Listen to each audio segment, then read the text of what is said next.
Durante esta semana conmemoramos los 45 años del golpe militar y una y otra vez hacemos una relectura de lo que significó todo el periodo de la dictadura. Y por supuesto que nos enfocamos en lo que significa que haya todavía personas víctimas que no han sido reparadas y cuyas familias todavía, por ejemplo, no saben el destino de los suyos. Personas que todavía están detenidas, desaparecidas. Falta justicia, falta verdad y falta memoria. Pero a propósito de lo que significa la dictadura y de un término que quizás se empezó a emplear hace unos 5 o 6 años, donde se habla de una dictadura ya no solo militar, sino una dictadura cívico-militar, porque hay muchos civiles que participaron y perpetuaron la dictadura, es que hay que escarbar un poquito más profundo y apuntar a algo que también hizo la dictadura y que viola hoy día nuestros derechos humanos, cuando ya estamos en el 2018.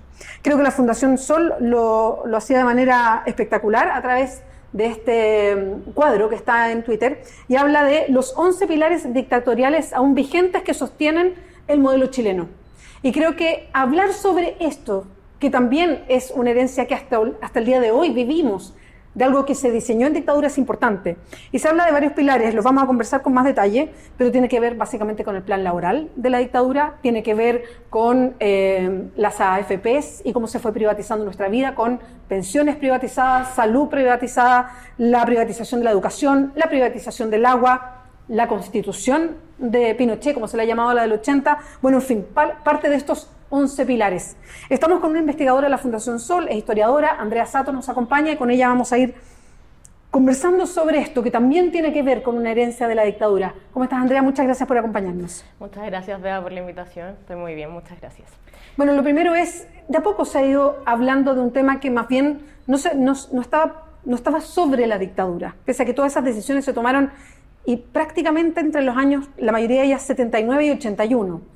En 3 años, a puertas cerradas, con no más de 6 o 7 personas presentes, se diseñó un país, que es el que hoy día vivimos, a propósito de FP, ISAPRES, en fin.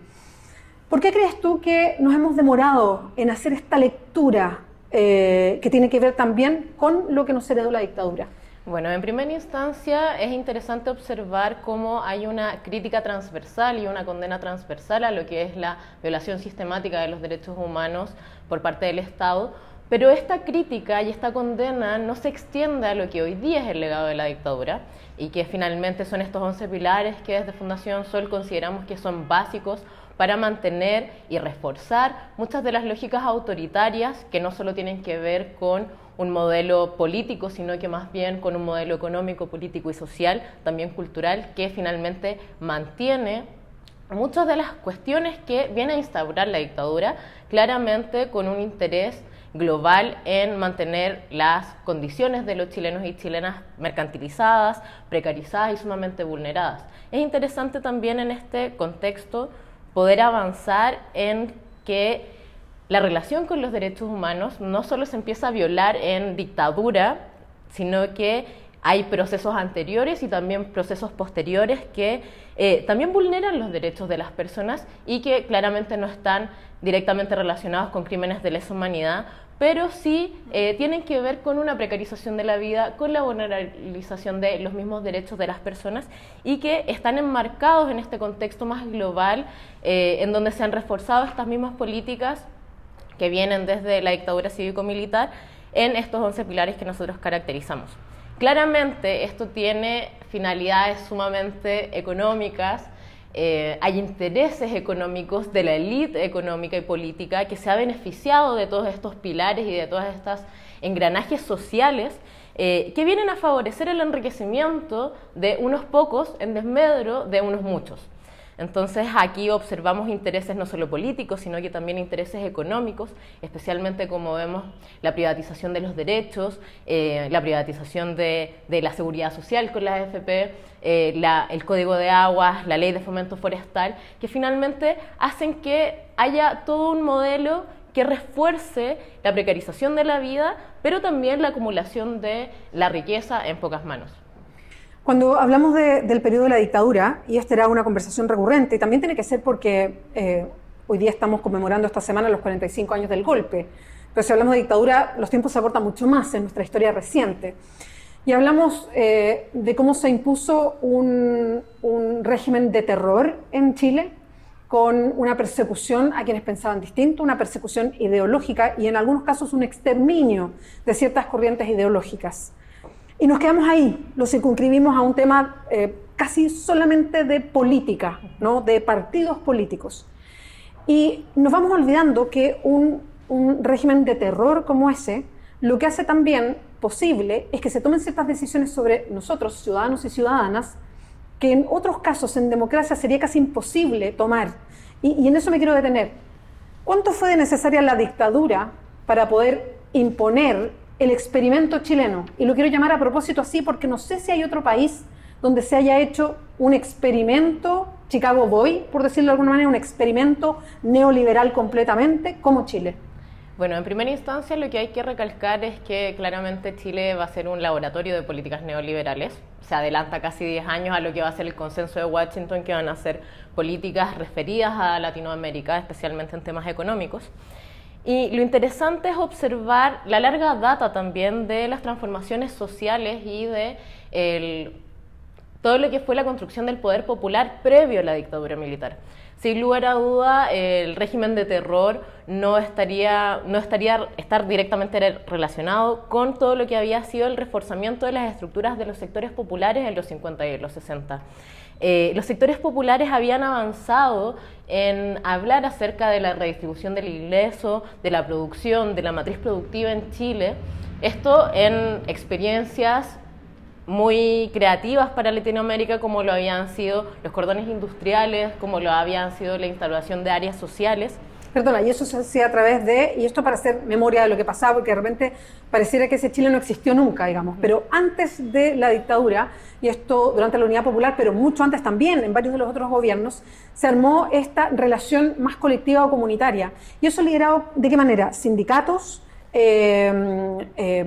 más bien cordones obreros que tenían relación entre sí, ¿de qué manera? Era bastante heterogéneo, porque no había solo un sector de la población que estaba organizado, era bastante transversal la organización. Y era una forma de sobrevivencia además. Sin lugar a dudas, o sea, veíamos las experiencias de los pobladores, las pobladoras, de los secundarios, de los universitarios también, y claramente los trabajadores y trabajadoras que tenían ahí un poder importante a partir de no solo las centrales de trabajadores y trabajadoras, sino que los propios sindicatos. O sea, hasta el año 70 tuvimos la tasa de sindicalización más alta en Chile, que no le hemos podido volver a replicar.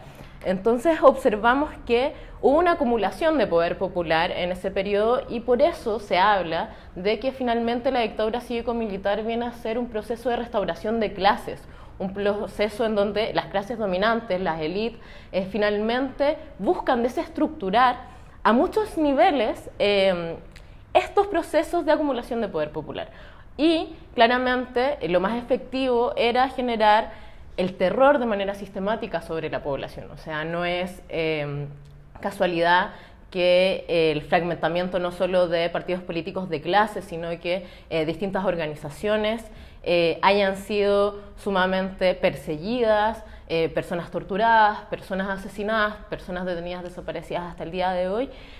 No es casualidad, finalmente tuvo todo que ver con una máquina que buscaba desestructurar este mismo poder con el que se estaban generando lazos, tejido social entre trabajadores, trabajadoras, pobladores, vecinos, vecinas, estudiantes, y que buscaba refundar también, a partir del proyecto de la Unidad Popular, un Chile que fuera mucho más inclusivo. Ahora, mirando desde finales de la dictadura y cuando empieza todo el periodo transicional en Chile, estamos hablando del 89-90, hasta ahora, ¿cuáles de estos 11 pilares que los mencionan ustedes claramente, que es que esta herencia de la dictadura que quizás no vemos, que tiene que ver con el sistema político, social, cultural, económico en el que vivimos, ¿cuáles de estos 11 pilares todavía están intactos en Chile? De los intactos, hay pocos intactos, hay muchos, la mayoría han sufrido cambios bastante marginales. Bueno, eso te iba a decir, cambios radicales. Ninguno ha sufrido cambios radicales, han sido más bien como acomodos al sistema. Muchos se han profundizado, en eso tenemos la última reforma laboral del gobierno de Michelle Bachelet, que viene muchas veces a profundizar lógicas bastante autoritarias, especialmente en torno a lo que es la libertad sindical, y al ejercicio legítimo de la huelga. Y cuestiones que también se han ido profundizando, como es el poder de las AFP, por ejemplo, a partir del enriquecimiento de distintos grupos económicos, que se basa finalmente en extraer el valor de los trabajadores y trabajadoras de Chile y que vayan finalmente a estos pequeños grupos económicos. Además de eso, el sistema de salud, que no ha sufrido bastantes modificaciones porque lo que instala la dictadura es la mercantilización y la privatización de los derechos sociales.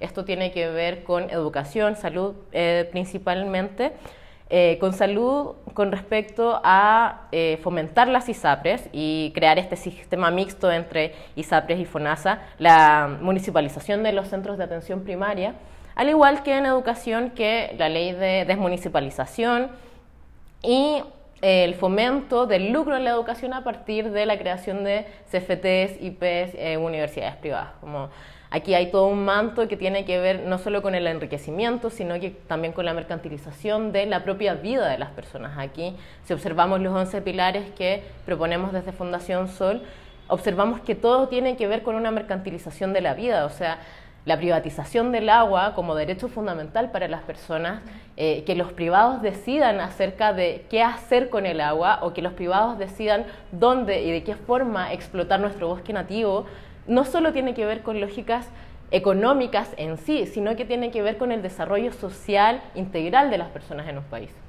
Y pareciera además que hay algunos de estos pilares que son casi intocables o que se derrumbaría el país si es que se hace una reforma tan profunda. Me refiero directamente a todo lo que se comenta si es que uno dice no más AFP, por ejemplo, o cuando hablamos de cambiar el Código de Aguas y hacer una revisión completa de lo que eso significa. ¿Para qué decir la Constitución de Chile?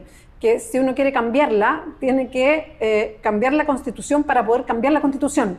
Y no es un juego de palabras, sino que quedó cerrada de una manera brillante sobre sí misma.